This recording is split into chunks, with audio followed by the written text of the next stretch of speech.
All right, I'm going to call the meeting to order. Start with roll. Director Assad Lucas.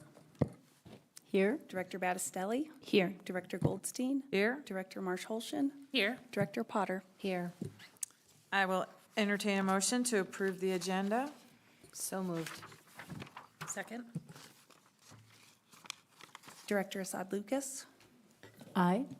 Director Battistelli. Aye. Director Goldstein. Aye. Director Marsh-Holshin. Aye. Director Potter. Aye. All right, rise if you are able for the Pledge of Allegiance, please. I pledge allegiance to the flag of the United States of America and to the republic for which it stands, one nation, under God, indivisible, with liberty and justice for all. Thank you. Okay, superintendent update. Thank you, Lori. Hopefully, you're feeling duly informed on what I believe are the big things moving forward in the district, as well as some of the smaller things that I think are still helpful for you to know about through email communications I send. And certainly, we have some significant things on tonight's agenda about finances and moving forward the bond and things of that sort. The main other thing I would toss out there is we're going to start to enter into a season where we are posting a lot of leadership positions for hire for next school year. So as we head into the winter break, I think it's likely that we'll be posting the Chief of Human Resources position that Mila has held as she prepares to retire and exit in the spring. Executive Director of Elementary Schools vacancy that we've had since James Scott departed in August. We have retirements happening at Vantage Point and at Northglenn High School with Sherry Blunt and Alan Hollenbeck, and so we'll be posting those positions. And then Woodland Elementary, as you know, has had an interim principal for over, I think by the conclusion of this year, more than 2 years. And so we look forward to hiring an outstanding leader for that school. There may be other things beyond that that happen. Spring tends to be busy with personnel change, but we're going to start jumping in and try to get earlier into the hiring process than we sometimes have been. Feels like there's more and more interest throughout the region and posting at midwinter break and making hiring decisions in January and early February. And so we want to be part of that same timing and get outstanding people to fill those spots. So we'll keep you posted on how that goes forward, but we've got some big shoes to fill in a lot of places, and we're hopeful that we're going to get some great candidates to do that work. That's it for me. Thank you. All right. Board of Education comments, recognition, awards, and vision. We'll start with Courtney. Thank you, President Goldstein. Good evening, everybody. I just want to use this time to say thank you to all of our community partners. It's been fun hearing of all the different things going on to support families in the Adams 12 area. I saw recently there was a shopping trip at I think a Target where they had partnered and supported a lot of our families. I think we had some staff there as well as some of our police officers, our school resource officers supporting them. Food for Hope does their feed 5,000 this time of year. And there's just so many of our partners that come in and they really lean in to support them. And so I just want to say thank you to all of them for making this holiday season extra special. And I hope everyone has a wonderful holiday season. Thank you. Alexis? Yeah, I would just say I hope everyone has a great holiday, and I was excited to find out Legacy was the halftime show at the Monday Night Football game on December 3rd. My sister attended and said it was phenomenal, and they got lights and organized with the I don't know, something with an app with the phones, and it was a whole lot of fun. So, and it's on their Facebook page if you want to go see it. So big congrats to them. Otherwise, we attended the CASB conference, and I know we'll talk about that later, but that's all I have. Thanks. Thank you. Paula? So I just wanted to start by wishing everyone a preemptive happy holidays. I was going to read a poem, but then I thought, I think my gift to everyone will be not bloviating for too long. But it was essentially about the kitchen table and the importance of the kitchen table in our lives. We don't tend to think about it, but so much of our lives revolve around it. And so I was just going to wish you all, I hope you have a warm, loving kitchen table in your holiday season that you have lots of good moments in.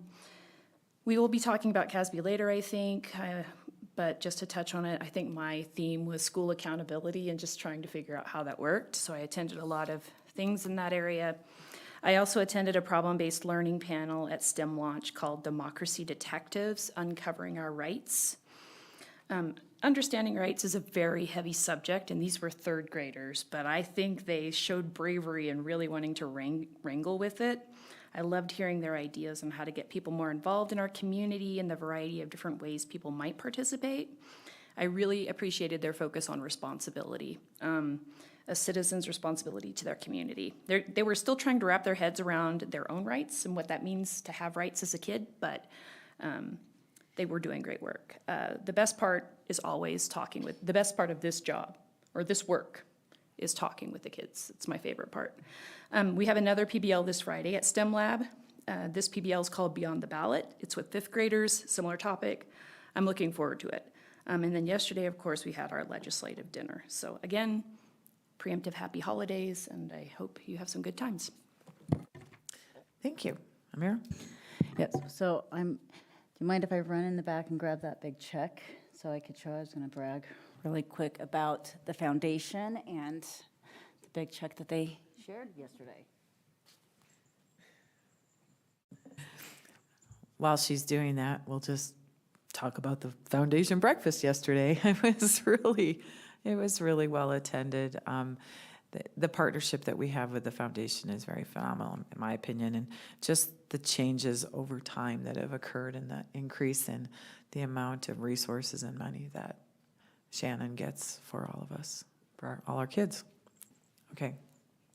So this check was presented to the district yesterday from the foundation for $2,916,680.57.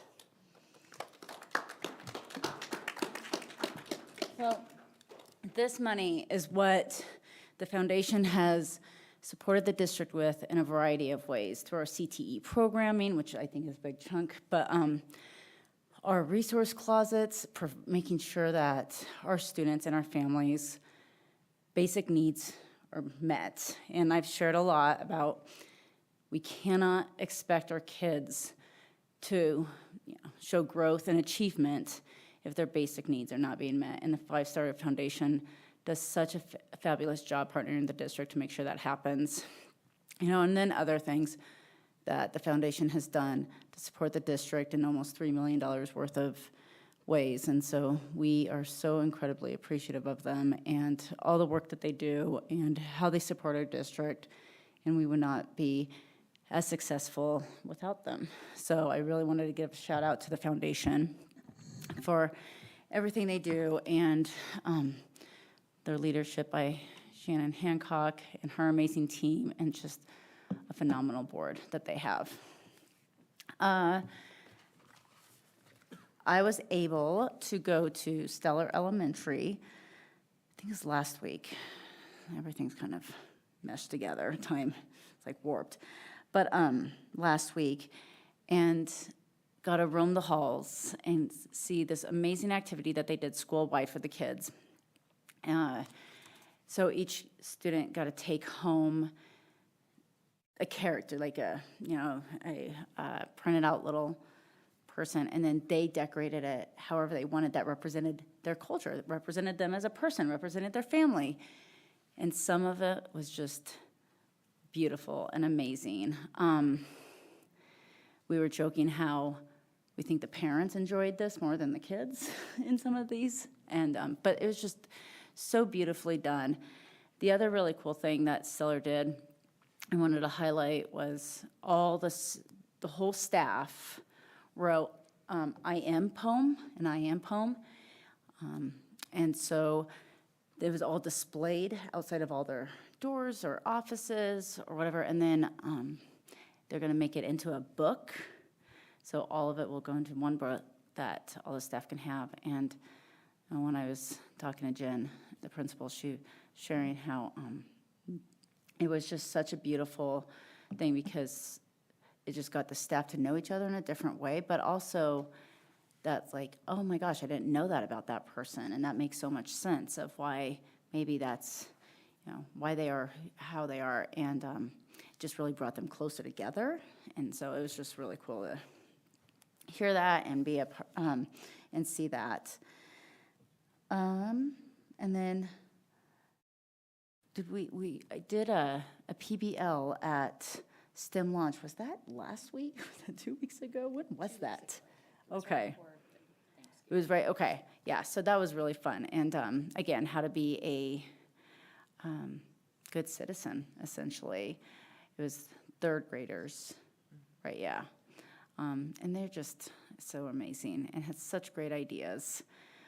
And even when you ask them and inquire further into their thing, they're able to answer that and give feedback, and yeah, they're just amazing. And then last night we had dinner with some of our legislators and got to share some concerns we have, but also some excitements that we have. And yeah, it was just a great time to be able to connect with some of our legislators. So that is all I have. Happy holidays, everyone. Thank you. One thing that you forgot was that we went to the North Glen Arts and Humanities Foundation Gala. It's kind of interesting because sometimes you commit to going to some of these things and you're not sure what you're going to find. But I'll tell you, Sister Act was fantastic. That was the play that they did for us. We spent the whole afternoon and into the evening with North Glen. And a lot of our kids, so it's a community theater group, but a lot of the kids in the play were from our schools. Not one particular school, and there were, and it was done so well. And then, of course, the gala, it highlighted some of the kids that have done amazing things with them, and some of them gone on to do really cool things. Thanks to the Thornton Chamber for having the Thanksgiving dinner on the Monday before Thanksgiving. I popped into that, and then after Thanksgiving break. Just scrolling through my account. Oh, I went to Bowman on December 2nd, Monday, because we were honored with the presence of Governor Polis to come see our cybersecurity class, along with the College Board, with the AP stuff that they do, and it was great. I know the woman who put it all together. She's a personal friend of mine. And then afterwards, we walked around the school, and Governor Polis checked out some of the other programming that we do, and he had some really good questions. Then I went and finally visited Independence Academy. I couldn't go to the ribbon cutting, but I did stop over there to see, and it's there's a lot of opportunity there for helping some of our kids with some really great needs down the road. And then off to Casby, and we'll tell you more about that later. And then Monday, I went to North Star yesterday, or Monday. North Star is tucked away down there in Old Thornton, and I have to say that I feel that the principal there, Grace, she works so hard for those kids, and she's been trying some new things, and she's had some help from Teresa Gilbreth, and I see some possibilities there. And then, we had our meeting with the legislators, but one of them couldn't meet with us, but we set up a time to meet with him before the future senator from District 13, I think it is. And so Chris and I and Tanya, our lobbyists, got to do that. And that's about it. So, on to general public comment. Oh, wait, time out. Board comment committee liaison reports, DAC and FAC. Or did you want to? Nope, that's what I was just going to prompt you to. The DAC meeting was the Wednesday night we went to Casby, and I am not safe in a car when it's too dark on the highway. So I was driving. And Bo was also driving, I think. So we otherwise heard it was fine. Okay. FAC? Back meets tomorrow morning. Okay. Well, that's the DAC and FAC report. Anything else? Okay, now general public comment. No one has signed up to address the board during public comment tonight. Thank you. All right, on to board business. C1, Resolution, defeasance of certain prior bonds. I will entertain a motion to adopt the resolution authorizing the defeasance of the final two maturities, 2035 and 2036, of the district's 2016B bonds through the escrow agreement as presented. So moved. Second. Okay, and Gina and friends.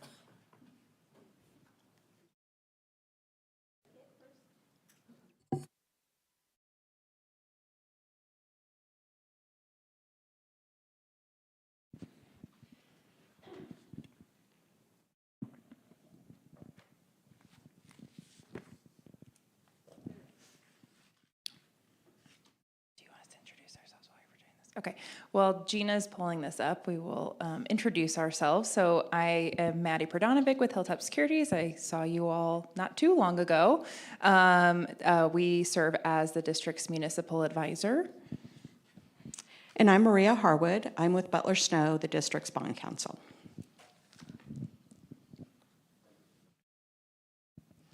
I'm Courtney DeGardi, and I'm also with Butler Snow, serving as the district's bond counsel. Well, welcome. They're here for moral support because most of this is financial related. So, and I should say this presentation addresses this agenda item as well as the following agenda item because they're somewhat related. So you'll hear me talk about both.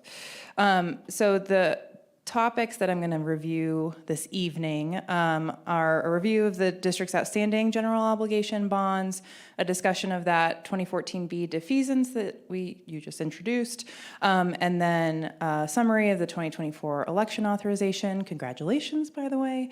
And then a brief discussion of the plan for the issuance of bonds early in January, which will be the first issuance from that authorization, and then some future considerations around potential future election cycles, borrowing capacity, and to address some questions that I think arose specifically related to some the campaigning or language used by Aurora Public Schools as it related to their override. So without further ado, I'll jump into the debt summary. So the district actually will be making a principal and interest payment in just a few days here on December 15th. And so what we've included here is the principal outstanding after that payment occurs.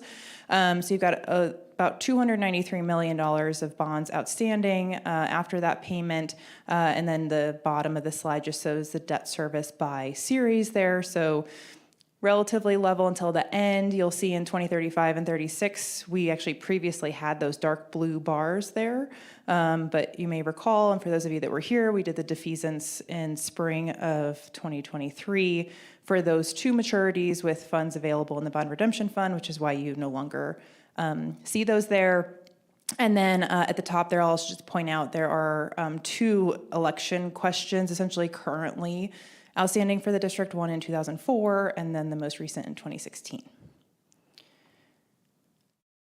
So, and I think we talked about this a bit when we did the defeasance last year, but from a big picture perspective, the district sets a mill levy every December, which will be happening, I don't know, a few agenda items after ours, in addition to several other mill levies. But the debt service and the revenues for the mill levy for debt service go into a bond redemption fund.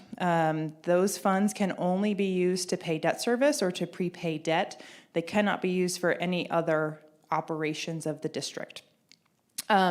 Because of that, when there are excess revenues in there from just continual collections year over year, we like to work with the district and our other school district clients where this occurs to prepay or defease bonds, which helps save taxpayer dollars because we're essentially prepaying that principal, which will save you interest costs, just like if you paid your mortgage off tomorrow. From a tax perspective, and my attorney friends here can weigh in more detail if there are questions, but we really like to make sure that balance is no more than 1 year's debt service at calendar year end. I know it's really easy to focus on the big number at fiscal year end, but the dollars that are in there on June 30th are actually required to also make this December principal and interest payments occurring in a few days. So what we really focus on is what's happening basically as of December 31st. Over the last few years, as I mentioned, we've utilized some available funds that have accumulated over time to prepay or defease debt. So in 2023, we did that with 2 maturities of outstanding 2016A bonds, which saved about $38.6 million in taxpayer savings. Some of that had to do with essentially the maturities that we defeased, as well as some investments that we were able to make with those dollars. Additionally, as part of the 2023 assessed value and mill levy certification process for taxes paid in the current calendar year, the district was actually able to provide some tax relief to taxpayers by lowering that bond mill levy by exactly 3 mills, from 21.665 to 18.665. That 18.665 should sound familiar because that's essentially what we used in that ballot question, saying that that tax rate is what's continuing essentially with no anticipated increase for the 2024 election authorization. As part of our analysis for that election, as well as anticipating issuing new money bonds from the successful election, we did evaluate the district's 2014B bonds become currently callable in a few days, essentially. Yes. I have a question about the 2014. Yes. Because I know we did have a mill and bond in 2014 that failed. Yes. So can you explain that to me? Yes, so the 2014B bonds are refunding bonds along with the 2014 bonds that refunded. Those, I believe, were both advance refundings. I'd have to go back and look at my notes, but they would have essentially refunded bonds that were previously issued from the 2004 authorization. So most likely, post 2004 election, the district would have issued bonds somewhere between 2004 and 2006. Those bonds were then refunded in 2014. That is what we're paying off. So yes, it's the series, that's the year they were issued, not related to obviously an election that occurred in that year. And I should say, while I'm on here, municipal bonds, and I think we discussed this previously, are issued with a 10-year call date typically. So unlike your mortgage, where as rates go down, you can go back and refinance it pretty much at any point in time. Municipal bonds essentially have a lockout period for the first 10 years, and then they're callable, meaning they can be refunded or prepaid at any point after that. You can do it before, but it has to be done on a taxable basis, which doesn't really happen in today's interest rate market. So as part of this analysis, we did look at the refunding or prepayment of those bonds. So essentially what the district kind of has 2 options here. You could go out and issue refunding bonds, so another series of bonds that would just refund those at a lower interest rate. Or we can utilize funds in the bond redemption fund that we were otherwise going to use towards a debt service on new money issuance from the election authorization and just pay them off completely. The math is that paying them off, you are now eliminating any interest costs related to those bonds, so you save more money. So you're essentially saving $3 million in interest costs by prepaying those bonds rather than only about $1.2 million if you did a refunding, because you're still going to have interest associated with the refunding bonds that could be issued. So we talked about this with Gina, and I think she discussed with Cabinet, and the result of that is that we're recommending to proceed with that prepayment, which is the first resolution that you're considering. Any questions on that?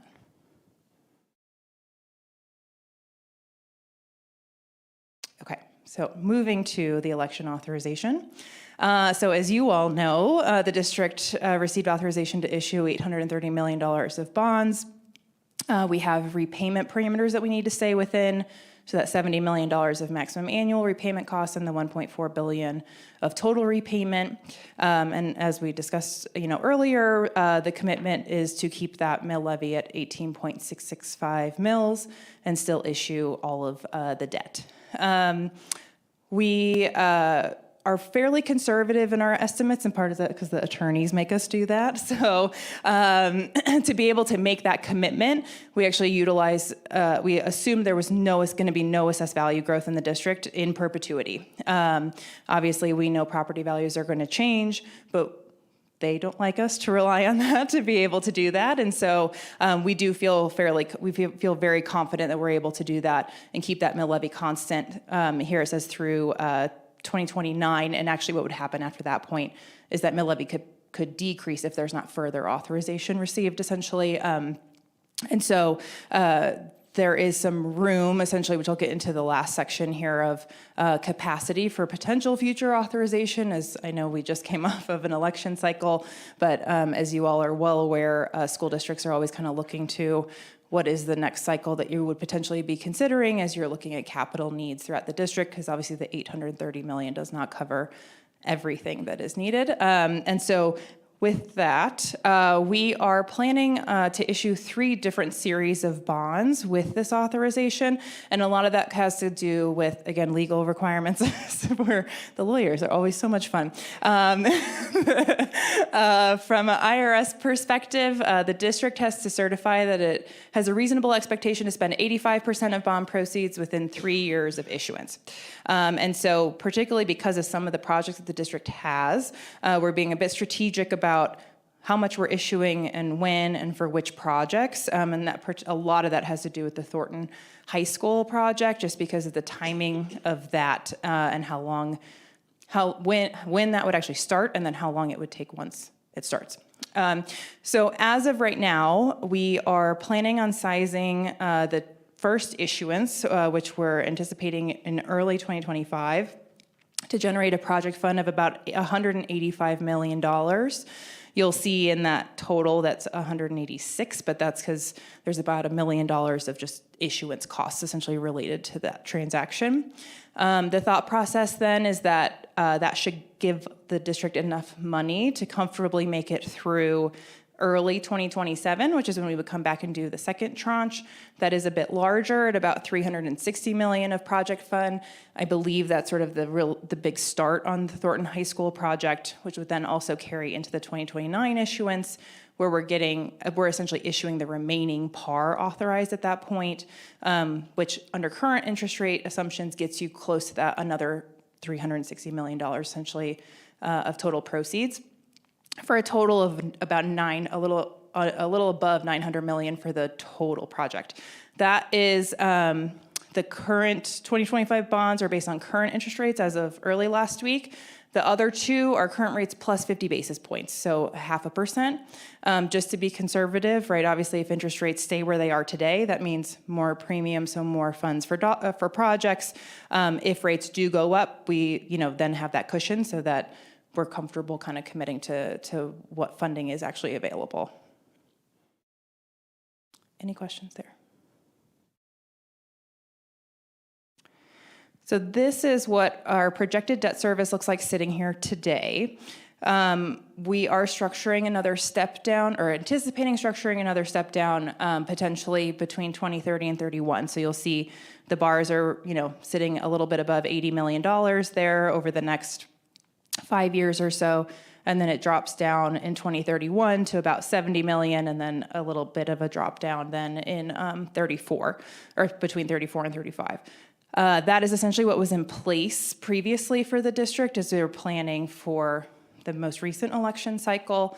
That would then give the district flexibility to come back if it decides to do so for an additional bond election.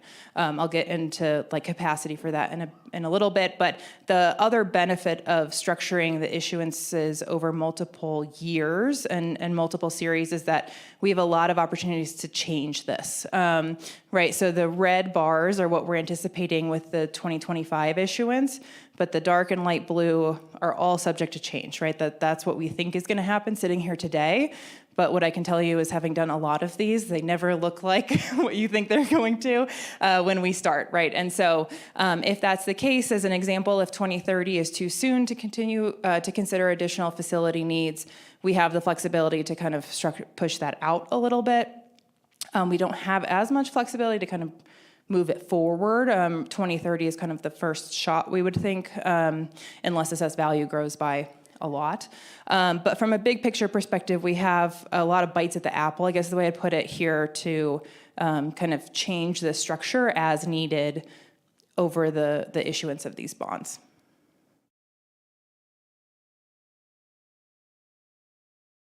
Okay, future considerations. So we were asked to kind of pull together what would that no tax rate increase capacity be then in 2030. And that really primarily has to do with what are the assumptions around assessed value growth between now and then, as well as just that structure that we just talked about. So sitting here today, if assessed values do not change at all between now and 2030, which I'm hoping that's not the case, you're talking about 160 million in bonding capacity. That obviously increases materially as you go through different assessed value assumptions. What I'll also say is this is a fairly simplistic analysis that we're doing, because a lot of this also has to do with when does that growth occur. If it's occurring on the front end, then these numbers actually would be larger. If it's occurring on the back end, that's what this is showing. So it's the smaller dollar amount. So those would be higher if, as an example, in the reassessment cycle next year, you have a 10% growth. Well, that actually allows us to change what those bars look like in that graph, which then would change what these numbers are. But this is just sort of a big picture, very basic preliminary review of what that capacity would look like.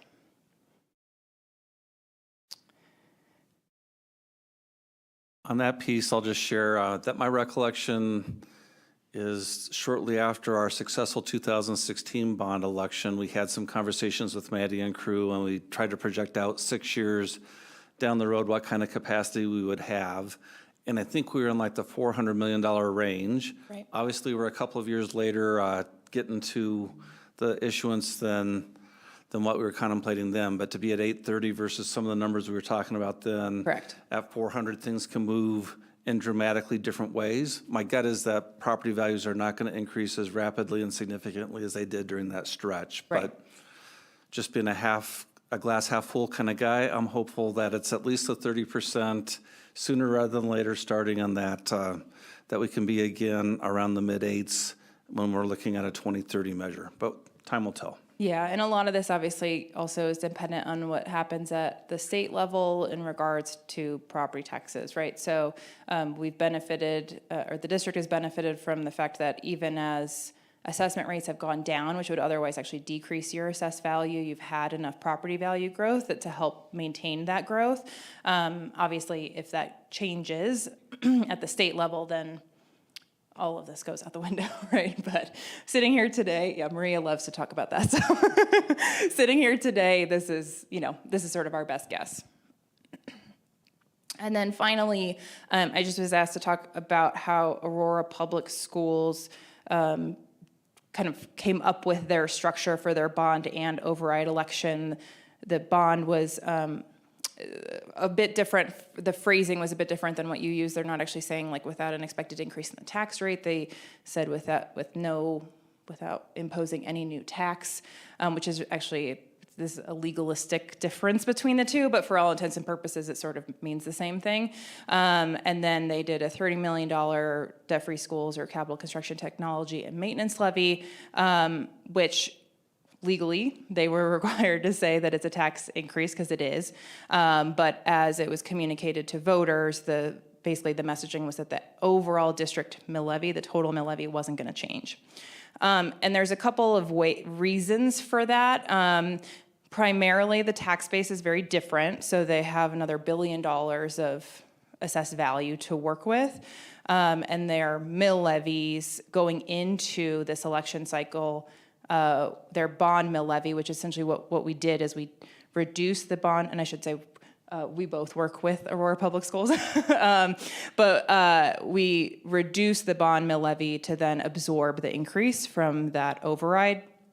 And they were starting at a higher mill levy than where you all were starting going into this election cycle. So the higher mill levy and then the higher assessed value means there's just in total more dollars being generated that can then be kind of deployed between debt service and then this new override. The other piece I'll add is just their debt structure was a bit different. They have we had done they had some refundings that we were able to restructure in 2021 and 2022 to sort of push amortization forward to kind of fill up to, if you think about multiplying your mill levy by your assessed value, call it like a revenue line, right? So we were filling to that revenue line as best we could to really enhance their step down. So I think their decrease in debt service between 2024 and 2025 is like $50 million. So there was a lot of room to fill in of debt from a debt service perspective that allowed us to be able to kind of maneuver things that way. And I would say that the planning for that started really like a couple of years ago, right? In a similar vein of you all working on your election cycle, but the thought process behind that started a long time ago to be able to make sure that they were able to implement that. But I'm happy to answer questions or give more specifics if it's helpful. So given the $70 million a year authorization for payment of principal and interest, and then the $1.45 billion total repayment costs, do you feel like that language may position us in 2030 to do a similar strategy to Aurora, or does that have any bearing on that? With a bond and override, kind of trying to do a no tax, it really depends on what happens with assessed value, right? And so, because if we go back to this slide, right, those numbers are for bond only. So what that really means is that if they had not done the debt-free schools levy and kept their bond mill where it was, they could have had capacity for well in excess of $1 billion of bond authorization. They kept it at $1 billion to then sort of move those revenues over to that debt-free schools levy. Whether the district will be able to do that or not is really dependent on what happens with assessed value between now and then, because and how much of a bond authorization you would ask for, right? So you could conceivably do that if AV grows by 30% and your borrowing capacity is 600, but you only want to do 400, then you can sort of free up those mills basically to then convert to that override. So there are options, and I think the other piece to consider is if you wanted to potentially try and, if assessed value grows as an example next year, and if you were considering going back to voters any time before 2030 for an override or debt-free schools levy, would it be more beneficial to utilize that to help offset a tax impact at that time rather than sort of saving it for 2030? So, that's what we're here to help with, is to, we work with Gina and Aaron very closely on an annual basis, even when you guys aren't in the process of a bond election, to make sure that, we're thinking through all these things so we don't miss that opportunity if it arises. Anything else? Well, I guess we can call the vote on this. Director Assad Lucas, Aye. Director Battistelli, Aye. Director Goldstein, Aye. Director Marsh-Holshen, Aye. Director Potter. Aye. All right, on to number 2, 2024 bond and debt issues. I will entertain a motion to approve the 2024 bond resolution authorizing the sale of general obligation bonds in an amount not to exceed $185 million as presented. So moved. Second. On to part 2. So we don't have a formal presentation for this one, but Maria is here to answer any questions if you have any. I believe section 5 is the part that you really care about. The parameter is a parameters resolution, right? So we will go and sell bonds. We are currently targeting January 14th for that.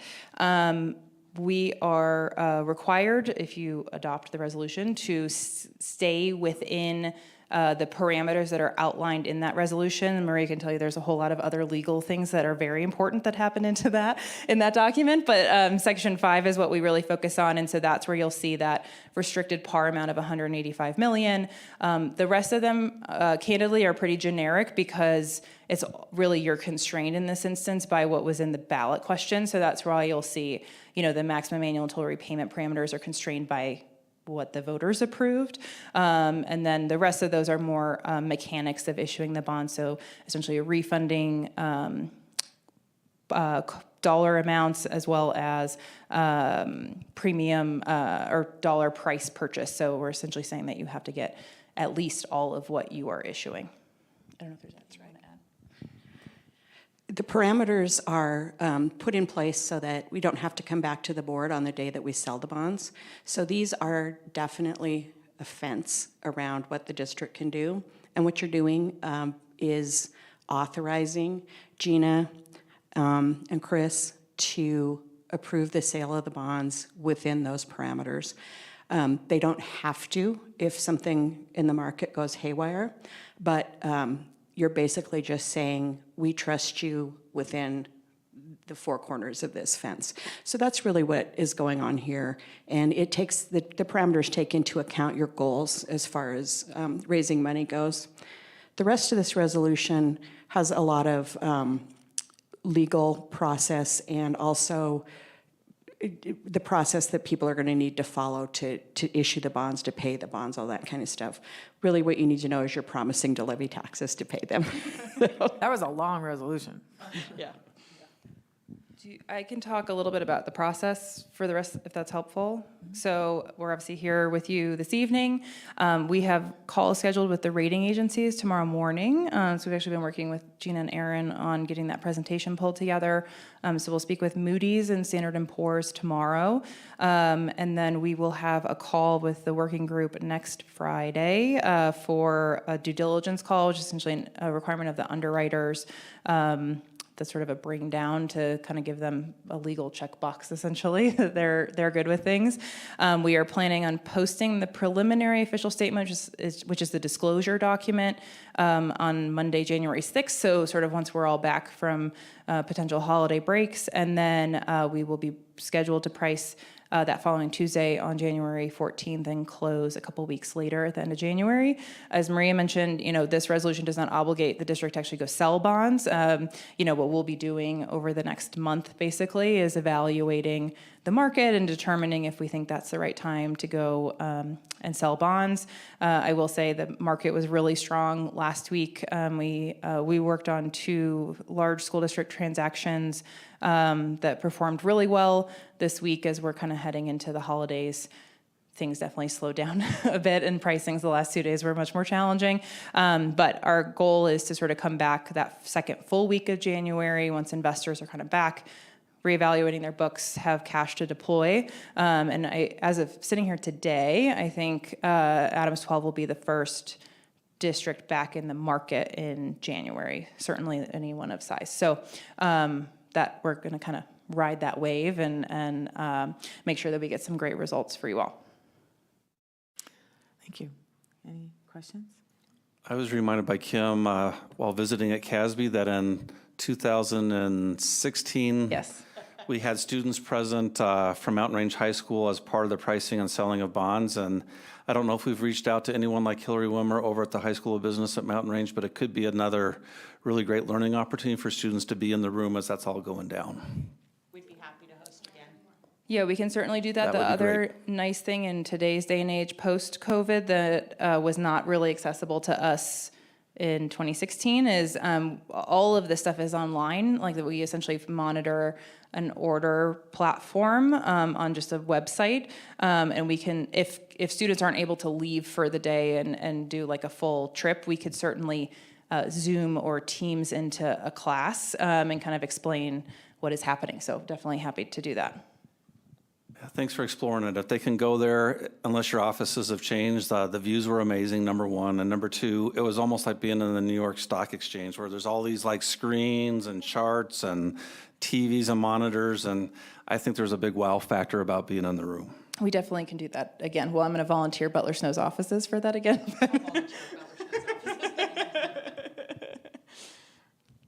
I want to see Butler Snow's offices. All right. I guess we'll call the vote. Director Assad Lucas, Aye. Director Battistelli, Aye. Director Goldstein, Aye. Director Marsh-Holshin, Aye. Director Potter. Aye. All right. Thank you. On to number 3, auditor presentation of the fiscal year 2023-2024 draft annual comprehensive financial report, or ECFR, from Clifton, Larson, and Allen. And there is no motion on this one.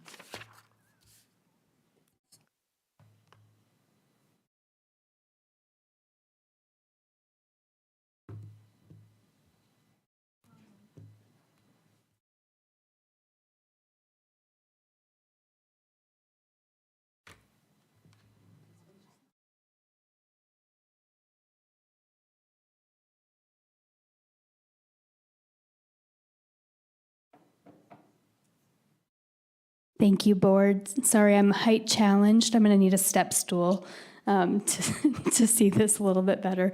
So we have John Paul from Clifton Larson Allen here to present on the audit. Good to see you. Welcome. All right, sounds good. Thank you. So again, I'm John Paul LeChevalier with Clifton Larson Allen, or CLA. Happy to be able to present the results from the fiscal year 2024 financial statement audit, as well as the single audit. So I know you already had a lot of financial information, a lot of that looking forward. Now we're going to be looking back some. So my intent is to be pretty broad strokes with the financial statements, but if there's anything that makes sense to further discuss or go into more detail, would be happy to do that. Okay, so to start, I just wanted to start with a reminder on what the annual audit includes and a little bit about what it doesn't include. So our audit is focused on making sure that the financial statements that are issued are free from any material misstatement, that they include all the proper disclosures and information that's required to be included by governmental accounting standards. What it doesn't include is we're not specifically looking for fraud. It's not like an IRS audit where it's contentious, or it's the district's audit is a very collaborative effort. I like to give the analogy that we're kind of like the editor. If the district is the author of the financial statement book, we would be the editor, double checking, making sure that everything in there is accurate and presented correctly. So the scope of the audit contains really two primary segments. There's the financial statement audit, and that gives all of the financial results and disclosures for the annual financial statements, as well as the single audit, which is towards the very back of the document, that's relating to the district's federal awards that are received. And so that's a federal requirement each year to go through that single audit, which reviews a sample of those federal awards, making sure that there's the district has complied with all of the requirements that the federal government outlines, saying, these are the things that we want auditors to check for. And then we also do have a list of findings and recommendations. We're very pleased to be able to say that for this year, we did not have any material weaknesses or significant deficiencies. Those would be the more significant items that would be actually included within the written report. We do have a couple of IT recommendations. These are really more at the best practice level, not that are significant enough to, again, be included within that report. So looking at the financial statement audit, we're pleased to be able to say that we were able to issue an unmodified, or informally referred to as a clean audit opinion. That's the highest level of audit opinion that the district can receive, and I think I've said this every year, and I know many of you have heard the presentation a couple of times, but it's also the audit report that you should be expecting to receive each year. If you were not going to be receiving that, this is not the first time you would be hearing about it. But again, pleased to be able to say that we were able to issue that unmodified, clean audit opinion. And do have, again, just very broad strokes, a couple of graphs to look through the actual financial results. So this first one is on net position, which is, so the district presents two sets of financial statements. One of them is on a long-term basis. That's similar to what large public companies would be presenting, and then the other is more similar to a budget basis. The budget basis is generally what most boards are more familiar with, because that's discussed a lot more frequently. But this long-term basis, I think, is helpful to bring up, because most of the time this is the only time that you're really looking at it is with this annual financial report. So with this, you'll see that the graph is downward because all of the numbers are negative. If you remember from previous presentations, the main reason for that is the net pension liability, which is relating to the district's participation in Colorado PARA and the defined benefit pension plan that comes from that. So if you look, the net pension liability for fiscal year 2024 is a little less than $800 million. If we look at what the net position is, it's a little less than negative $100 million. And so the two of those would offset, and so the district would be in a positive overall equity position if you subtract out that net net pension liability. That net pension liability is not something that the district is able to pay off even if it wanted to.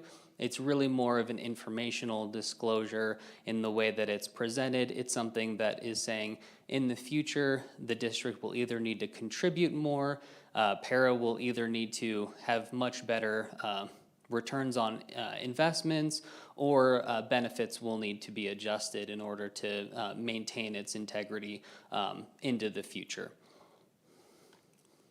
There's also something called the net OPEB liability. OPEB stands for Other Post-Employment Benefits. If you look here, it's a little less than $20 million of a liability, so not nearly as significant as the net pension liability. I mainly bring it up because otherwise you generally don't see these words. And so it's just a reminder of what that relates to. It's a healthcare subsidy that para provides to retirees. And since it's considered to be a healthcare subsidy and not part of the pension, it gets disclosed separately. So that's why you'll see that net OPEB liability also included. Again, that just relates to para, and it goes through the same process as the pension liability does. Okay, so moving to fund balance, this is more on that budgetary basis. And this would be showing how much is left over at the end of each fiscal year. So if you take the district's assets minus its liabilities as of the end of the year, this is what's left over. And that does not include the bonds, because this budgetary basis is really like if you consider your mortgage, this is considering the principal and interest payments, it's not considering the entire mortgage. And so I did split it out between the overall fund balance and the building fund separately. You'll see that that's a different color. The reason for that is those funds are primarily bond proceeds, and so the spending down of that is really intended. And so while those bars are increasing, showing that the district is in a stronger financial position than it was before, at least from a dollars and cents perspective, that's also including a decrease in those bond proceeds. Also noted, as it was brought up earlier, fiscal year 23 did also include a $68 million reduction with the payoff of the bonds, the early payoff, and that is going to be a decrease in this fund balance. Again, it's like if you paid off more of your mortgage, the cash that you have left over is going to be less than it would, even though you're going to be saving in the long term. So this graph will likely look a bit different next year, depending on the timing of the issuance and the use of the proceeds. It's likely to go up quite a bit, just with those proceeds being still sitting in cash as of the end of the year.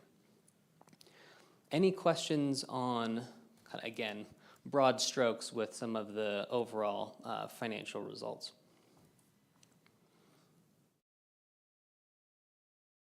Okay, great. So very briefly on the IT recommendations, there was a new auditing standard that was applicable for this year, which required, and we've done this some in the past, but it required a little bit more in-depth a review of the district's IT systems, policies, cybersecurity, disaster recovery plans, very surface level, but still a broader scope than it did in the past. As part of that, we did have some recommendations primarily relating to, like policies, making sure that those are updated, making sure that backups are being tested, things like that. And so we did communicate those directly to district personnel. And so that's something that they're working through. Mainly this is just an FYI since it's not included within the actual audit report itself. Okay, so moving on to the single audit results, as I mentioned towards the beginning, this is the audit that's performed specifically over federal awards.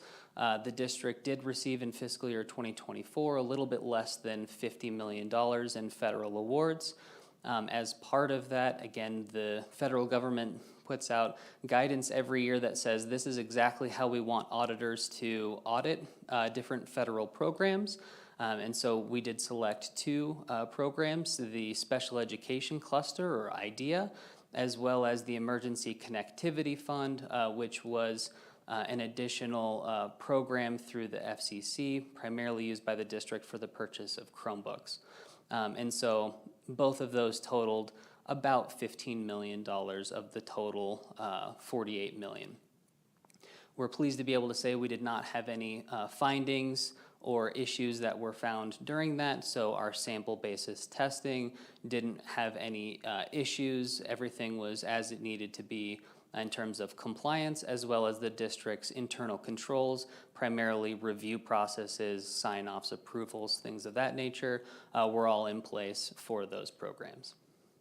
So again, kudos to the district for that. The single audit can be very black and white if we, it's on a test sample basis. So if we select a $6 transaction that doesn't have the right approval, it gets written up as a finding even though it was for $6 and, wouldn't be that significant. So that's kind of it's very black and white like that. But kudos to the district for not having any issues or findings during that process. So the last couple of slides we're required to have certain communication to the governing board at the end of each audit, so this just summarizes all of those. The couple things that I'll point out, there weren't any significant changes in accounting policies or estimates for this year, which the finance and accounting departments are breathing a sigh of relief. After the last couple of years, it's been a lot of changes. And so there was nothing significant for this year. Of course, in future years, there's a couple other things coming down the pike, but at least at this point, for this year, there was nothing significant. As I mentioned, we did issue an unmodified or clean audit opinion. That normally sounds good, but sometimes the audit process can be an absolute disaster to get to that point, and you can still get to that clean report. If there was issues, that would be what would be shown on this slide.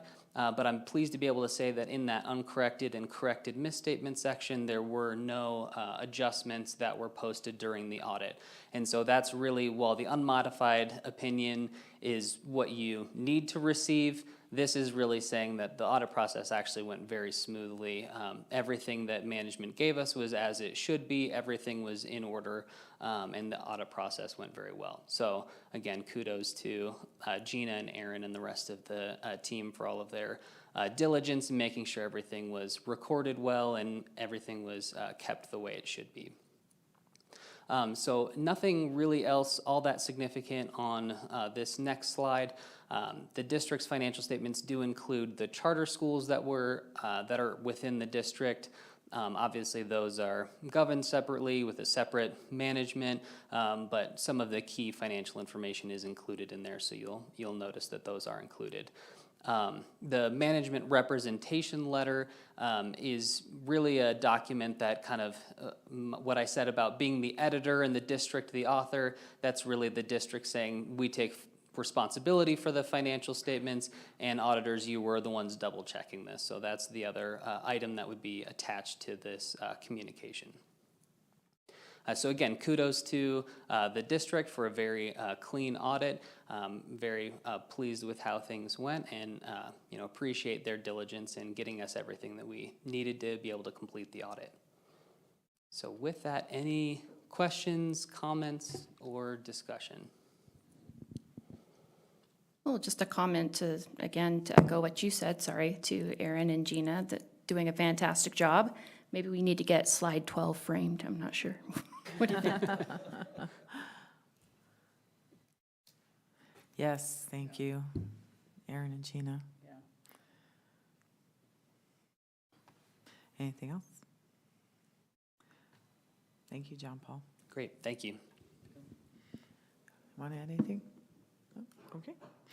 All right. On to number 4, establish fiscal year 2024-2025 tax revenue and mill levy.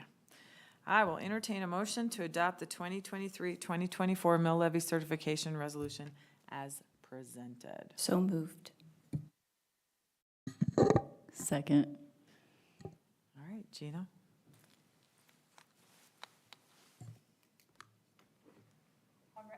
All right, thank you, board. Third time's a charm. I got that one up with relative ease. So tonight we are now here to talk about certifying the mill levies for the district. So here's the items we're going to cover. Some of this information you have seen before. Not a lot of it is terribly new, but some updates with our mill levies that we need to certify.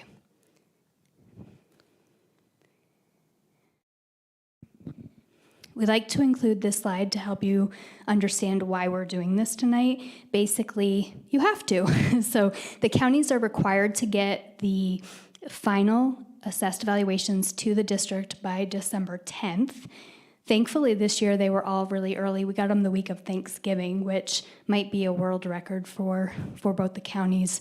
I will say Carolina, who you guys have met, my assistant, has done a really great job of fostering relationships with both counties to help us get these things emailed to us. In the past, they would only snail mail them. So we were at the mercy of mail delivery. So anyway, getting them the week of November, or Thanksgiving this year, was really helpful in us putting the information together for you all. And then we have to certify these by December 15th. Yes, Chris? So 2 questions. Did we do a motion before we started with you?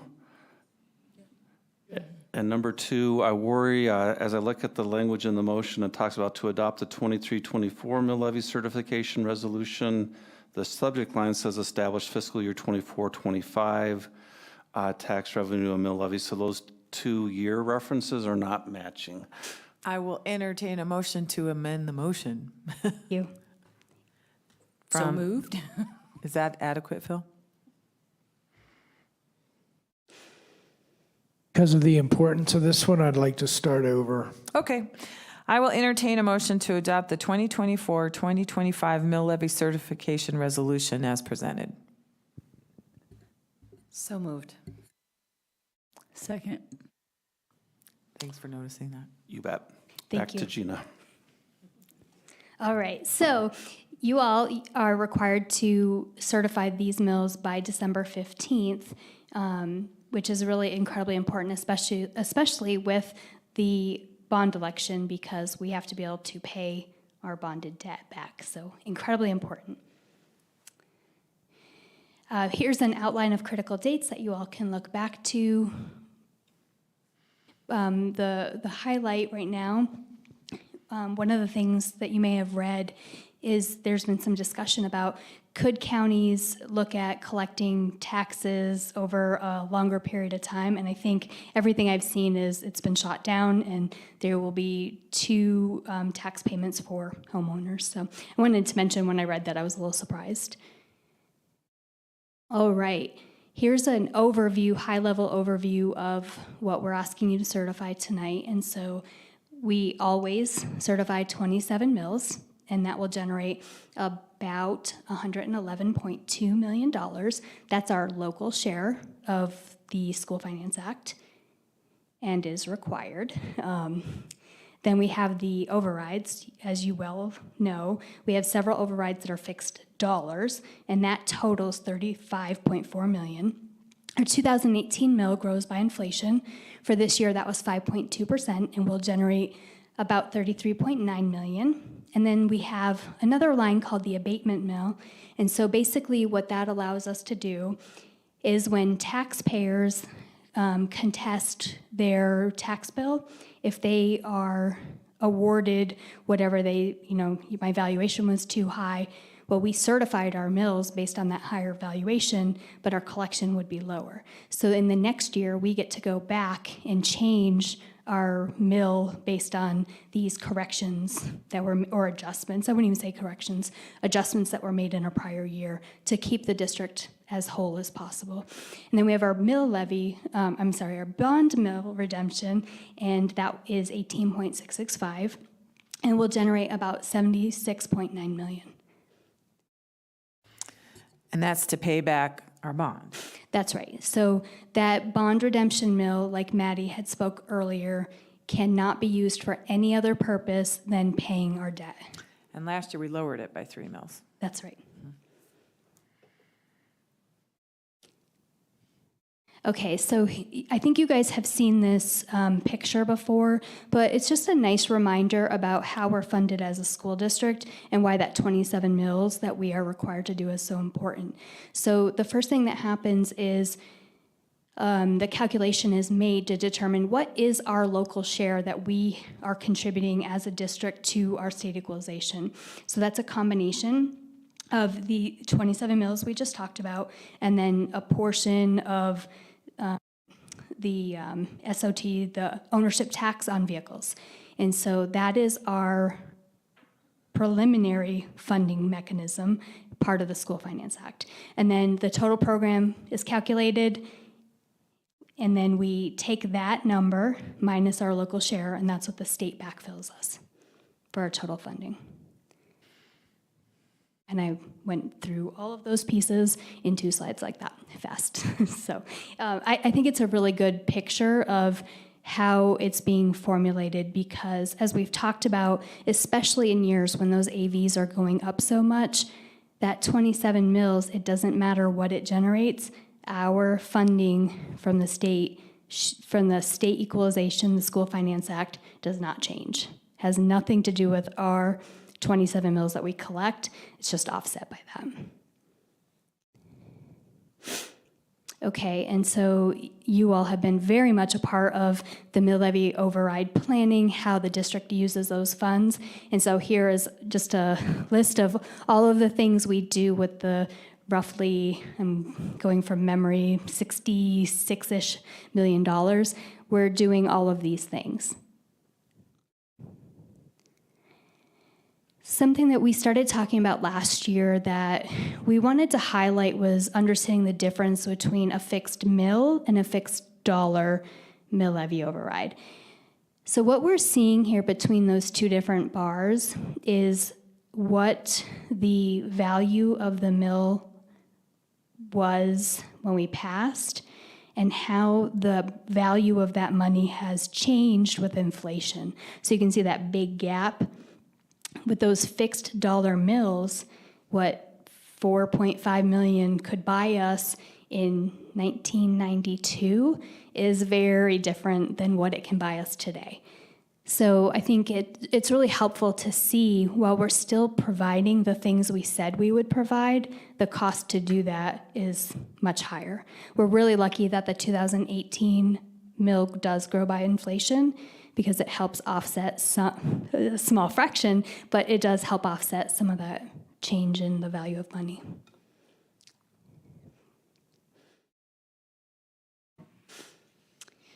So one of the pieces I didn't cover in that overview of the mills, you're going to see in the resolution that part of the certification is a one-time temporary credit of 0.07 mils. And that's because if you look at that little footnote at the bottom, in February of this year, we received a call from Adams County in a panic that they gave us the wrong number for our assessed valuation.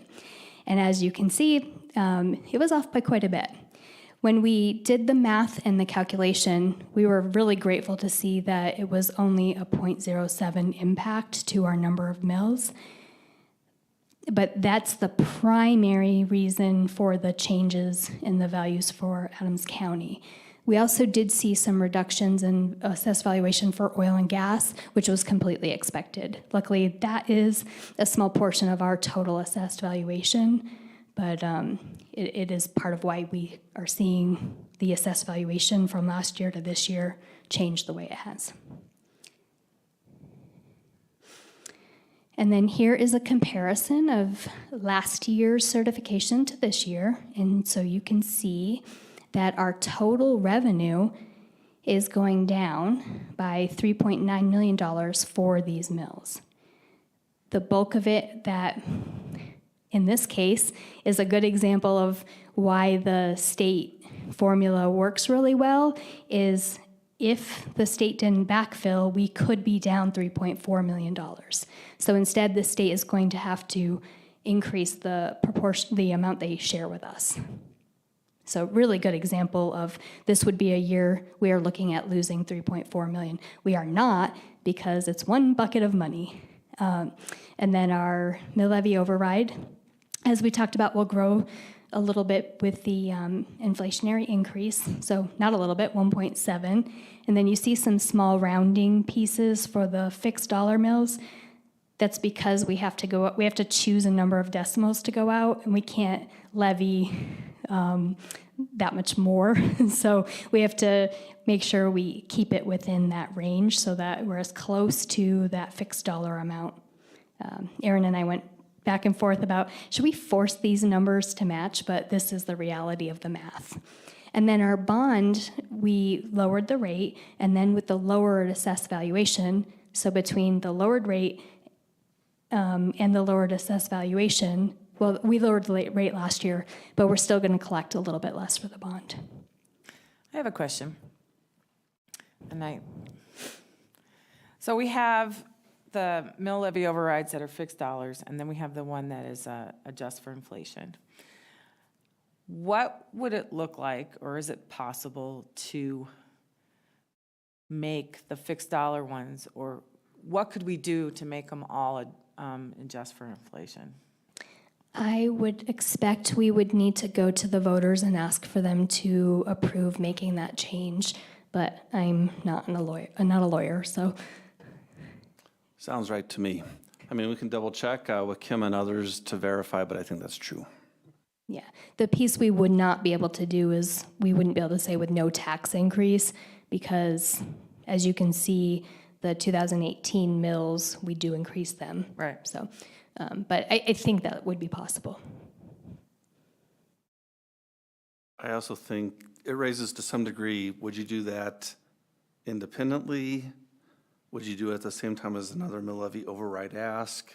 If you did it with another mill levy override ask, there might be interest in trying to have a single ballot question instead of two, but my gut is the attorneys would say you need to have two separate ones, but we'd have to noodle through all of those pieces. And we're happy to ask some questions and get better insights about that. Definitely. I think it's a great question. Any other questions on this slide? Okay. We like to show what is the impact to a homeowner with the changes in these mill levy rates. And so for 2024, as compared to 2023, a person who owns a home valued at $500,000 will see an increase to their taxes of approximately $29. And Gina, just to be clear, that $29 is because of the county's error in assessment and certifying assessment to us this year in February? So it's a combination of two things. If you look at the rate reduction of 0.07, that lowers the number of mills. And then the override for the one that grows by inflation increases the mills, and it nets to a net increase, as well as abatements also changed, you're right. So it nets to a total change in mills to the homeowners of 0.945. Next year, unless, knock on wood, assuming no errors are made by the county after we've certified, that 0.07 will go away. And so our mill, with no other changes, would increase by that 0.07. Abatements change every year. I would go out on a limb and say that abatements go up after an assessment year and then stabilize the next year. So I would expect that abatement number to go down, but it depends on who is arguing their case.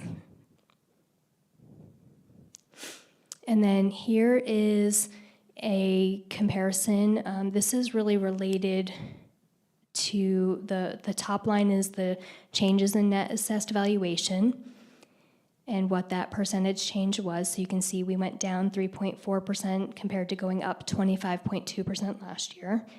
And then the amount we'll collect in our mill levy overrides.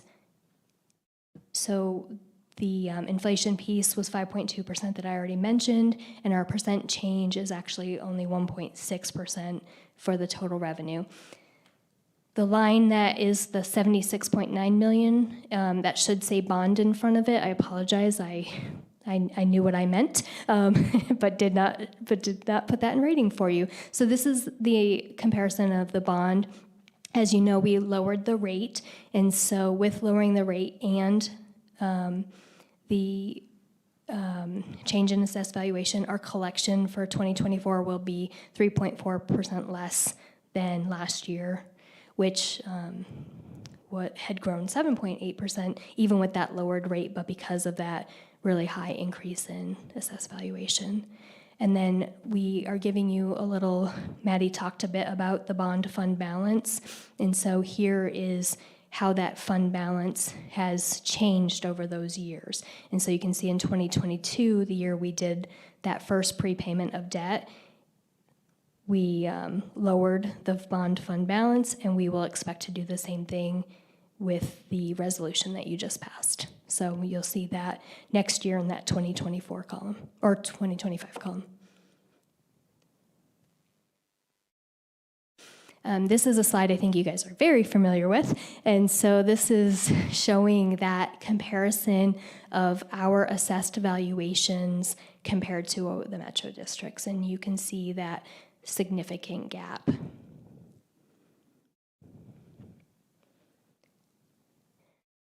And then here is another slide I know you've seen, and that gap just continues to grow in the per student dollars we receive for an override. And then something we wanted to highlight and share with you all is there are currently only 3 districts in the state who do not levy 27 mills for total program. 2 of them, Englewood and Sheridan, will eventually get there. There was a change a few years back requiring all districts who debruced to get to 27 mills. Cherry Creek will not get there because of the way they debruced, and I'm going to look to Aaron. I think their total program is 18 something mills, so, and they will not go above that. They will stay at the 18 and whatever mills. Very, very hard thing to look at as we talk about these inequities in the mill levy overrides. So something we wanted to point out. All of the 15 districts have approved mill levy overrides. 10 of them are above that 25% cap. The ones not at that cap are Adams 12, Adams 14, 27J, Dougco, and Jeffco. Everyone else is at that cap.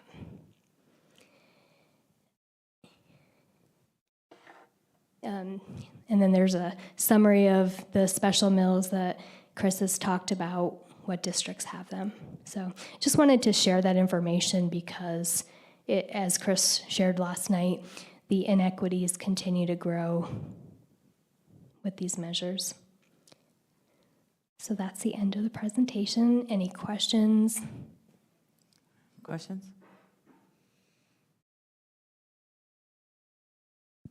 Okay. Director Assad Lucas. Aye. Director Battistelli. Aye. Director Goldstein. Aye. Director Marsh-Holshen. Aye. Director Potter. Aye. Thank you, Gina and Aaron. Good job. Thank you. To put, I appreciate putting it into non-financial people's word, that level. Sometimes you call it the 7-Eleven test, I guess. All right, on to averaging and funding proposal. Okay, so Paula drafted this letter that you have in your packet. And it's been through a few iterations. And it caused a lot of conversations at CASB. I presented it to the CASB board. I talked to some of the other school board, people on other school boards who were not on the CASB board. I talked to the CASE executive director, Brett Miles. I talked to the president of Colorado Education Association. And basically, what it says, Chris has talked about what the governor's proposal is to take away the 4-year averaging because we are of declining enrollment. It's gone from 5, it's supposed to go to 4, and he wants to, the governor wants to take it to 0. And, if you do the math, which Chris is very well and Gina have shown us, that's a $13 million deficit potentially for next year in our budget. And when you start talking to other board members in other places, all but about 30 or 40 school districts are in declining enrollment. And so this has got a detrimental effect on lots of school districts. And so what it caused was more conversations, and we talked to our lobbyist, Tanya Bowery Kelly, and it's kind of ballooned in a way. This whole concept of we need to do something to let the governor know that we're not happy about this. And I've been told that CASB Case and CA are going to take this on and push it out to all of us, all districts, for us to consider supporting this letter. So it's going to be changed a little bit. It's in its draft form still, but let's talk about it.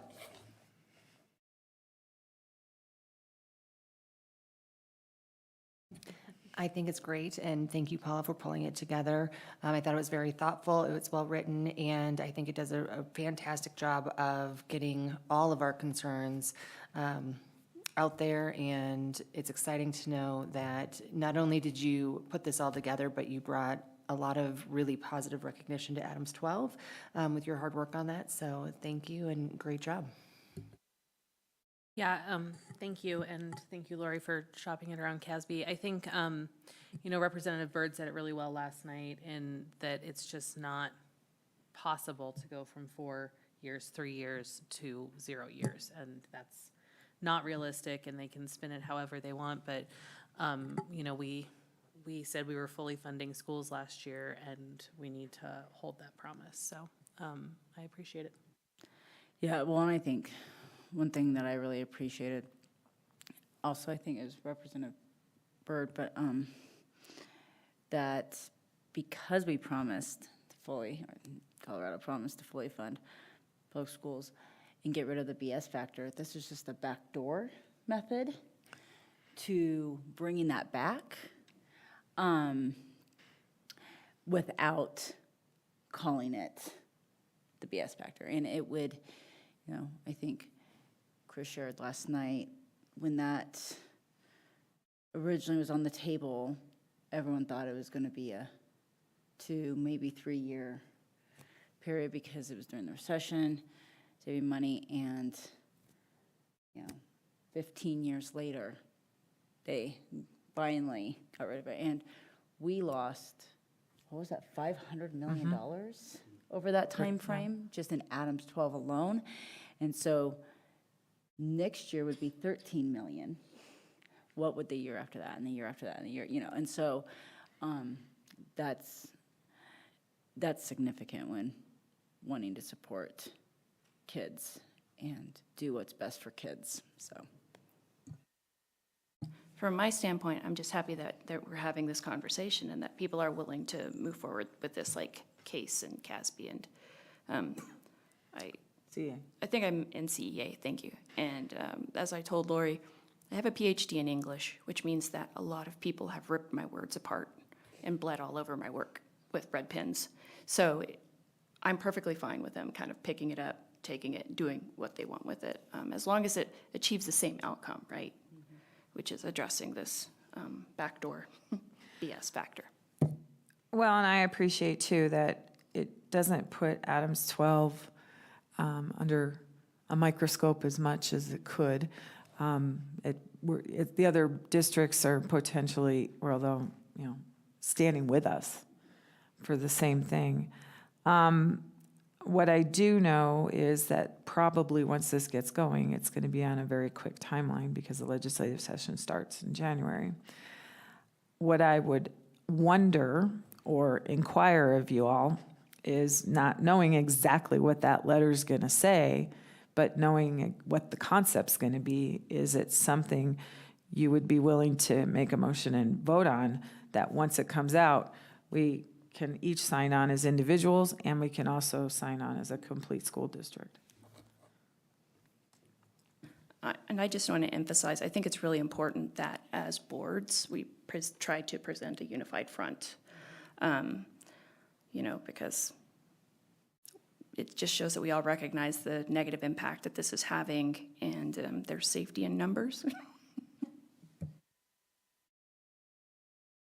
No, I agree. I was gonna actually say the same thing. I think if this is something we come together, and because I think not just us as a board and an individual board, but then when CASB comes together and CEA comes together and all these other districts throughout the state come together, that just makes it that much more powerful. But then when it is broken down, we can say, yes, we're all in this to ensure the state fulfills its promise.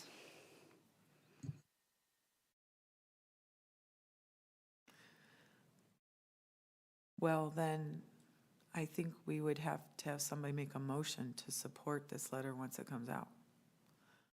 Right, Phil? Can we do that?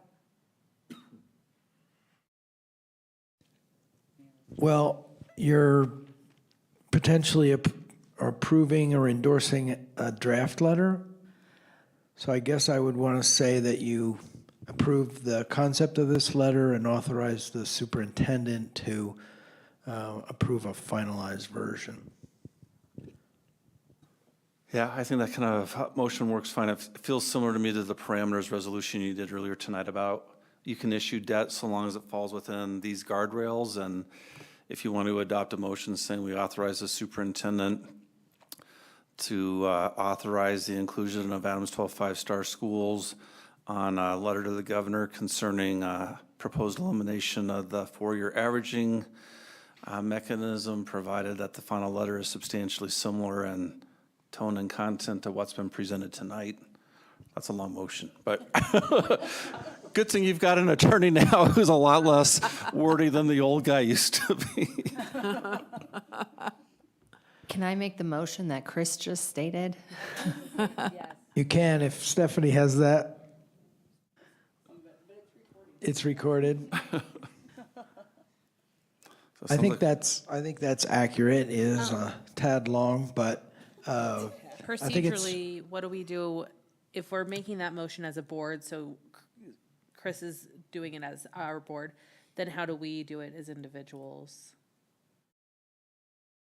You can do whatever you want as individuals I think our when the time comes. our individual vote is what is the support is, right? Like our individual vote on this motion is then saying, we as the person support this, but then if we all support this, then we're unified as the board. Is that, okay? Yeah, final letter I'll definitely share out with all of you, and you may say, I'd like to sign individually. I just want to also mention the possibility that we may get feedback from the people coordinating this effort to say, we don't want to clutter it up with lots of individual names because then it gets really long. And they may want to just have institution names like CASE, CASB, CEA, Adams 12 five-star schools. I'm not sure where that's going to go. But if they're looking for individual signatures, I'll make sure to get it to all of you and you can make some individual decisions about that. Okay, So I believe we have a motion. a motion by Courtney. I did not hear a second yet. Second. Okay, is there any more discussion? Director Assad Lucas? Aye. Director Battistelli? Aye. Director Goldstein? Aye. Director Marsh-Holshin? Aye. Director Potter? Aye. And then also too, could it possibly be when you put down Adams 12, passed unanimously after the Adams 12? We can, again, we'll probably have somebody who's making like those consistency judgments across the board, and they may say, we're not gonna do parentheticals, we're just gonna do it the same way across the board and just have the institution name. Sometimes that's more powerful if some of the votes are split, so that people aren't just out there picking it apart. But we'll see what CASE, CASB, CEA, I think they'll probably be taking the lead in this effort, how they wanna handle that piece. Well, I hope the fact that we vote to support it gets them going and gets it done. We will let them know that we're on board and look forward to seeing the final version or the final draft to consider. Thank you. All right, great job, guys. It's kind of a beautiful thing to watch the evolution of a resolution. All right, on to debriefing the CASB convention. Let's take our turns and just give our reflections. So we'll start with Director Potter. Yes, so CASB is always a fun time. It's fun to connect with other board members and spend time with our board and staff.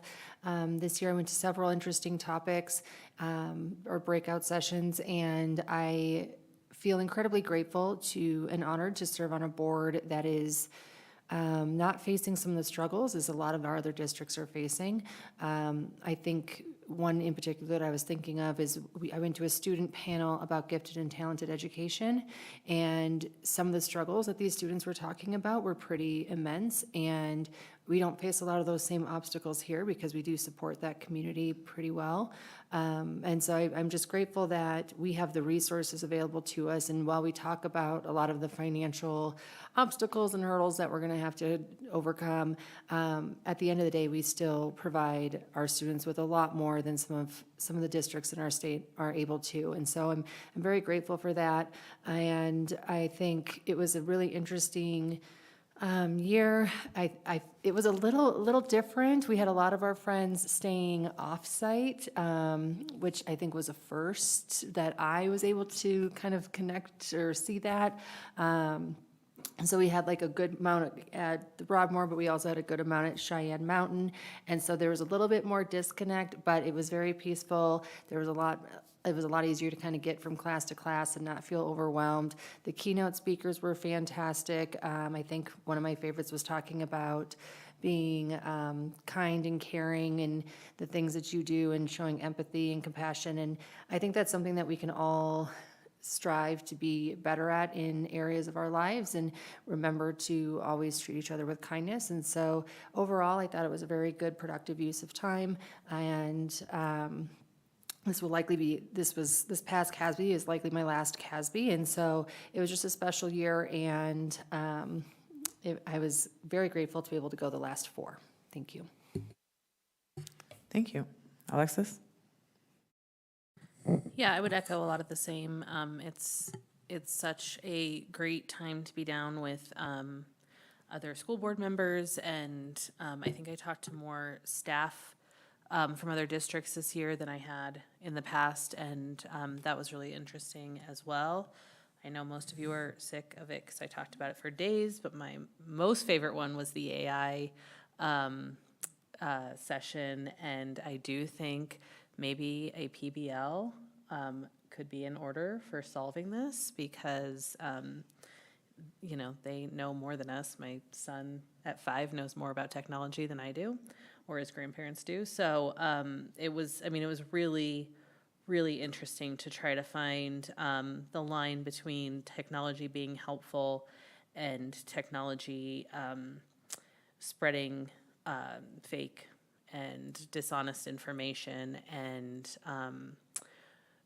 the way that those technology bases don't take into account racial and gender biases. So it was just an incredibly fascinating topic, and I think everyone should go watch it. I think it was a year that we're kind of in this in-between with a large federal administration change, and I know that's created a lot of angst, so I was really happy that CASB had some presentations to address that, and I think that us as a board reminding our community that our schools are safe, our schools are welcoming to all students. Our job is to educate students regardless of where they come or their sexual preferences, orientation, or how they identify. They are coming to our building, and we are to educate them and keep them safe. So I think that continuing to get that out to the public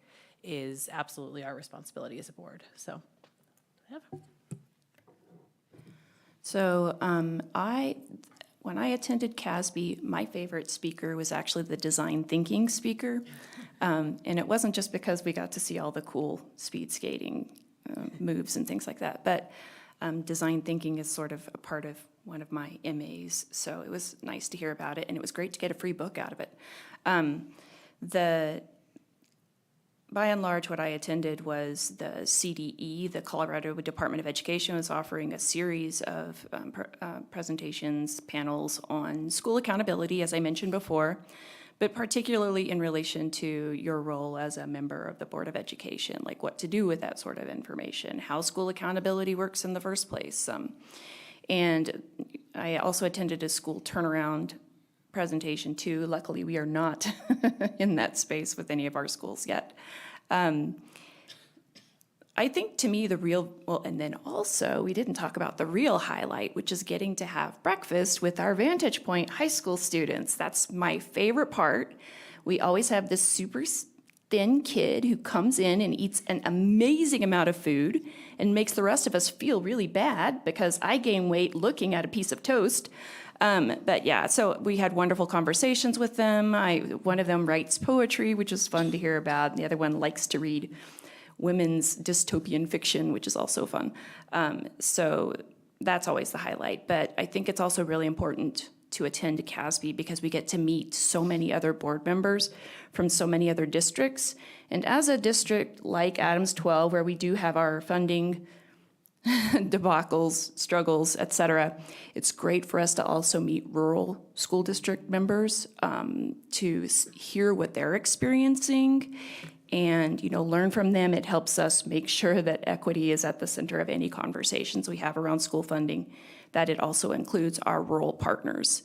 And I do want to emphasize that, right? I think it helps us remember that rural districts are our partners. I think sometimes in school funding, we've been kind of positioned as frenemies, like, we're going to do this, and then we're positioned against each other. So it's a great experience just for that reason, to meet those rural partners and hear about their experiences. Mara? Yeah, well, as mentioned, CASB is always really enriching and get to connect with board members across the state. The kids are wonderful as always. That is probably one of my favorite parts, is just sitting at breakfast and getting to talk to students. So I think for me, it was pretty impactful attending specifically the breakout session on immigration. And so, a long story short, it was the superintendent from Grand Island. It was during the 2006 raids of ICE raids on the factory or the plant down there, and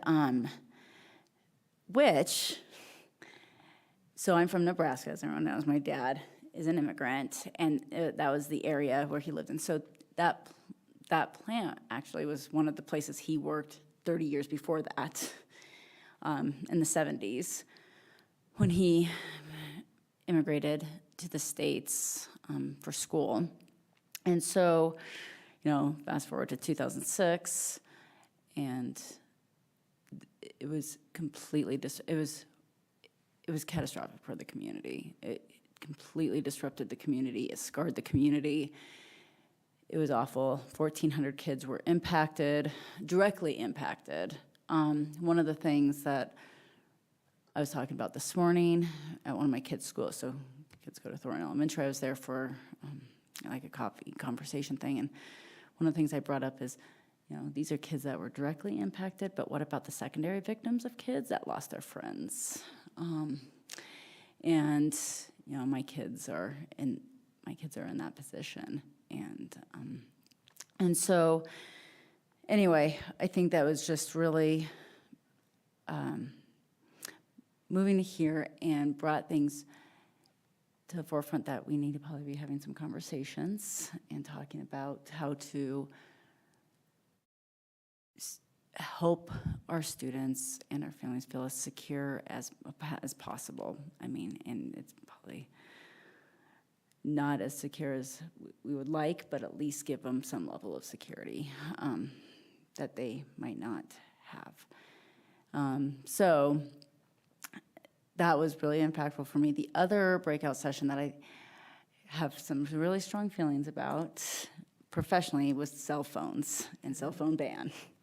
And it was really just more about how a few of the districts, I think it was Jeffco, Aspen, and then, oh man, I cannot remember now. Was it Summit? Summit, yes, were the 3 districts that had a panel that just sharing their experiences, and they all did it a little differently in different ways, and and so it was a very well-attended session. There was lots of interest about this topic.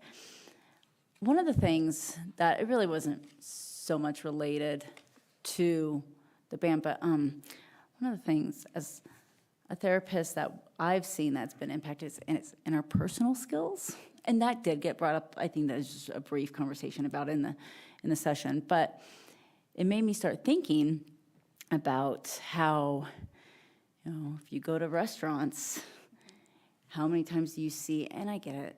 Sometimes it's just easier, if you want to have a meal in peace. But how many people are on their phones and they're not even interacting with one another at the same table.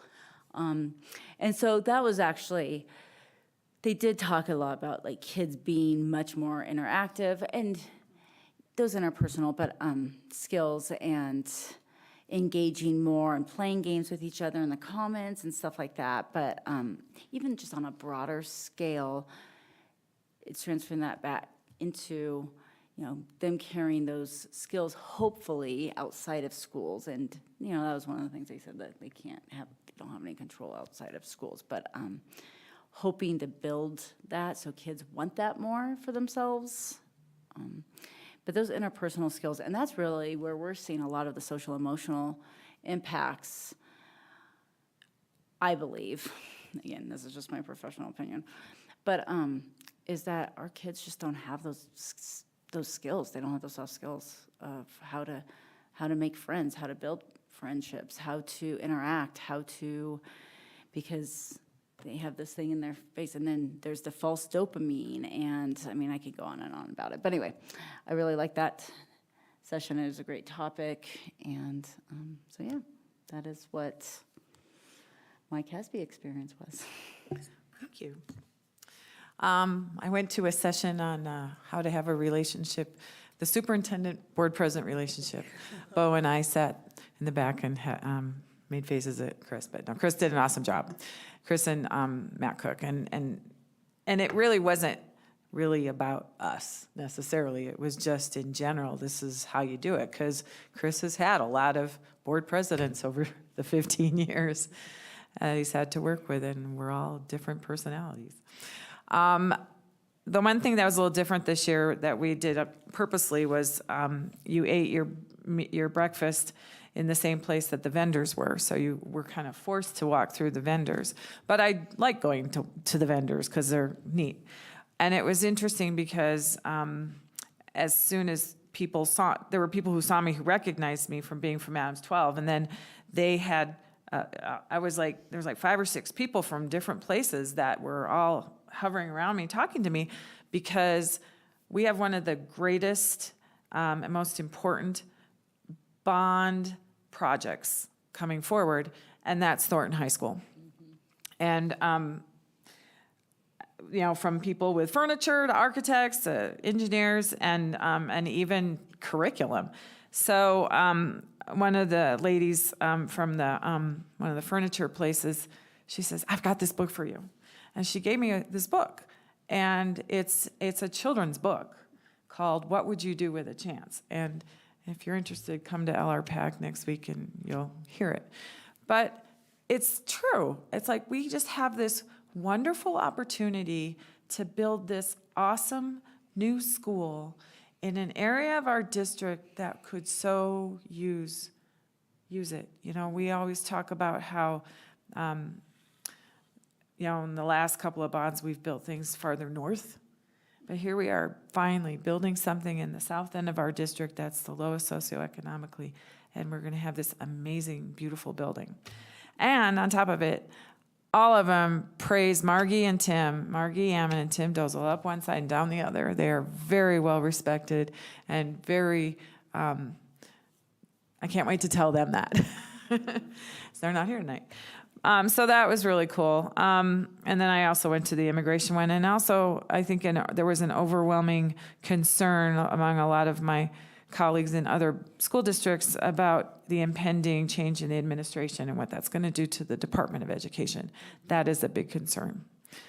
The keynote with the hockey speed skater, that was kind of interesting because one of my colleagues on the Mapleton School Board that I've known for 30 some odd years, he actually was at the 94 Lillehammer Olympics, and he wasn't at that particular, but he did get to go meet the skater and get his autograph and a picture with him. I really appreciated Alex Boyer. He was the final keynote. And the reason he was there was because of when we went to, Mayor and I went to DC last year to the National Association of School Boards Equity Engagement. He spoke there. And the president of CASB and the executive director of CASB, Lindley McCreary and Jubal Yenny, they decided that they were going to do what it took to get him to CASB. And right as soon as they got back, they made the arrangements. And he was just so dynamic. And he actually did change up his presentation a little bit, but he is a suicide prevention counselor. And he talked a lot about that. And he had kids come up on stage and do an activity. These two girls, they knew each other. They were from the same school. And he said, I want you to open this bottle of water. But then he kept stipulating all these other things, like you had to open it without your hands and without your teeth and without anything. And of course, if you think about it, that's kind of impossible. But because of that, he asked them some questions. He goes, so what could you have done? And one of the girls was very insightful. She said, well, I could have asked for help. And that just snowballed the conversation. And it was very inspiring, and I think the kids themselves were really inspired. And that's the beauty of CASB, is having, groomed some leadership skills in these kids. And the line to get his book was out the door. Well, it was into the other room. And it lasted a long time because the CASB board met after that, and we couldn't meet for a long time because some of the CASB members were in the line. But anyway, it was truly inspiring. And Lori did get her picture taken with him. Yeah, I just went up to him and said, hey, I saw you in DC last year, and got my picture with him. I'll do one quick ad. And it was that David Flaherty from Magellan Strategies did a presentation, lots of data that I loved, including data at the state level, as well as related to a number of school district bond and mill levy override measures. One of the slides that he spent some time on concerns a 2022 initiated measure by citizens that didn't make it to the ballot because that process started late, didn't get enough signatures. It called for using a portion of what would otherwise be refunded to folks for Tabor refunds to better fund K-12. I think you all have heard me many times just share frustration and pessimism about passing a statewide ballot measure for K-12 funding. His message was, I continue to poll on this every year, and it polls surprisingly well. And perhaps those of you who are stakeholders around this throughout the state ought to consider doing something at a future election like a 2024 and not get started so late as perhaps you have been in some past years. So it was a different perspective than I was expecting. I felt like the message would be just give up on statewide measures. You got to solve it locally. And that wasn't what the message was entirely. So we'll have more information to share with you as we get the slide deck and we confer with him to debrief our election results in greater detail. Thank you. And the weather was actually warm enough this year to swim outside at 5:30 in the morning. All right. Without my stuff getting blown away. Okay, governance process policy, 4.9, legislative platform. Okay, the revisions from last time were made from your suggestions. And if you look it over, you've got your strike-throughs. I don't see a motion to adopt this. Do we need to formally vote to adopt this if we? So I will I'll entertain a motion to adopt the legislative platform as amended. So moved. Second. Okay, now is there any discussion? Did we get all the changes that everybody wanted?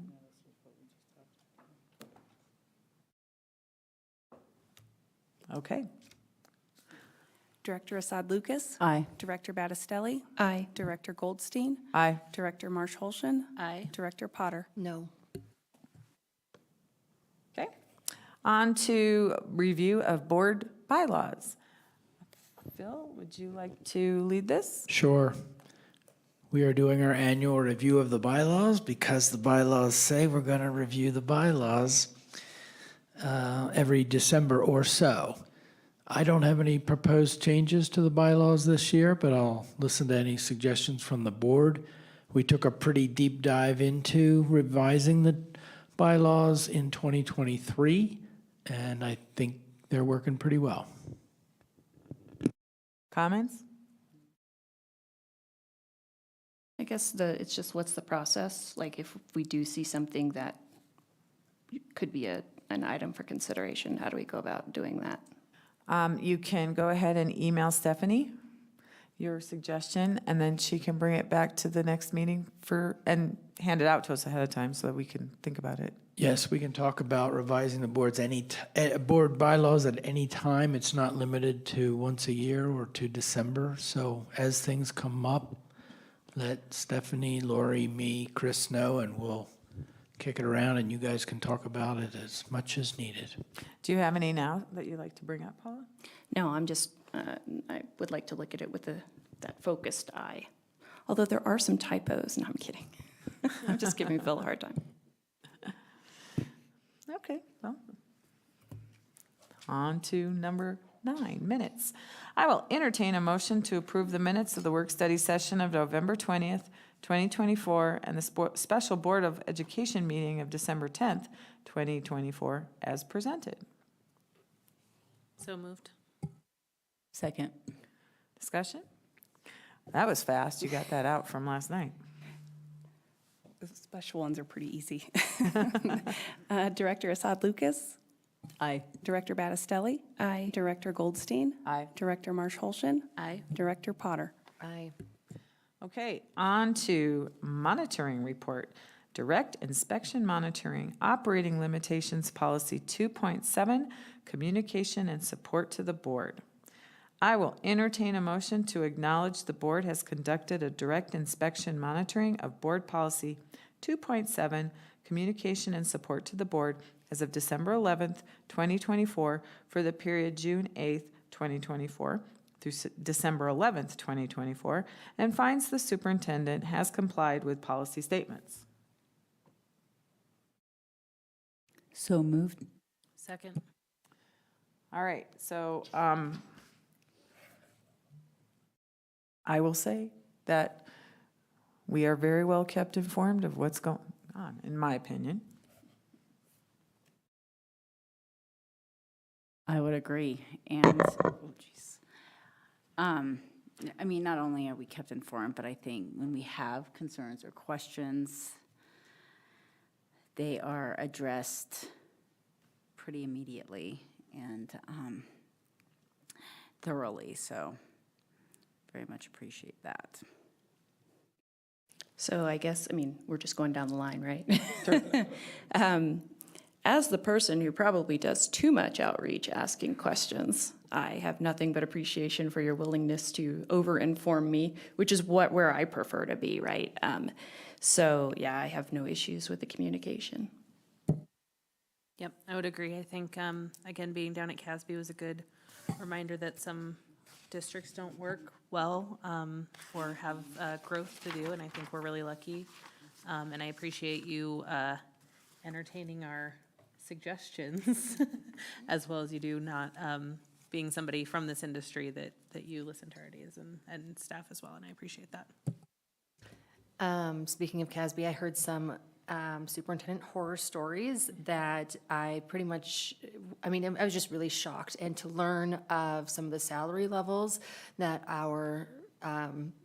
some of the districts in the state are facing with their superintendents, I am just immensely grateful for your dedication to our district, your dedication to all of us to make sure we're informed and we feel heard and valued, as well as your dedication to putting as much resources back into the students as possible. So thank you for always putting the district first, and especially our students. And I'll just say, I appreciate the two-way dialogue that we have. I feel like that is the way it should be, and regardless of what the decision or the role is, that may be making the decision, having dialogue that goes back and forth and isn't just one way. I'm grateful for that, and I'm grateful for the folks on our leadership team who often communicate with you in a more timely way than I'm able, and I'm glad that you all feel very comfortable, is my perception, not only in working with me, but with others on the team when necessary to get more detailed answers or more timely answers. So I feel like it's in a good spot. Okay, Director Assad Lucas, Aye. Director Battistelli, Aye. Director Goldstein, Aye. Director Marsh-Holschen, Aye. Director Potter. Aye. Okay, consent agenda. I will entertain a motion to approve the personnel actions as listed, resignations and terminations, transfers and reassignments, employment, and leaves of absence. So moved.